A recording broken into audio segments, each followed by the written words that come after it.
The হোপের ব্যবস্থাপনায় এক সামাজিক সংস্থার সহযোগিতায় আয়ুষ্মান ভারত প্রকল্পে অন্তর্ভুক্ত রোগীদের বিনামূল্যে চোখের ছানি অপারেশন ফেকো সার্জারির জন্য মেগা চক্ষু স্ক্রিন শিবির আয়োজন করা হয়। রাজধানী বড়জলাস্থিত আপনাঘর বৃদ্ধাশ্রমে হয় এই শিবির। অনুষ্ঠানে উপস্থিত ছিলেন মেয়র দীপক মজুমদার, পশ্চিম জেলার জেলাশাসক ডক্টর বিশাল কুমার, এলাকার কাউন্সিলর জগদীশ দাস সহ অন্যান্যরা।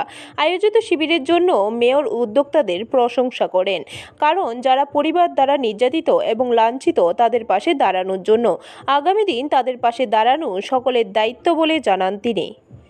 তাদেরকে তাদের চোখের ছানি অপারেশন করার মাধ্যমে তাদেরকে সুস্থ রাখা এবং দৃষ্টিশক্তি ফিরিয়ে দেওয়ার যে প্রয়াস, এই মহতি অনুষ্ঠানে আমাদের মধ্যে উপস্থিত আছেন আমাদের আগরতলা পৌর নিগমের আজকে এই আই ক্যাম্পে যারা চিকিৎসার সুযোগ গ্রহণ করবেন এবং যে সকল ডাক্তার বা অন্যান্য সহযোগিতা করবে এবং উপস্থিত যারা আছেন আজকের মহতি অনুষ্ঠানে আমি সকলকেই অনেক অনেক শুভেচ্ছা ধন্যবাদ। ব্যুরো রিপোর্ট, খবর ত্রিপুরা।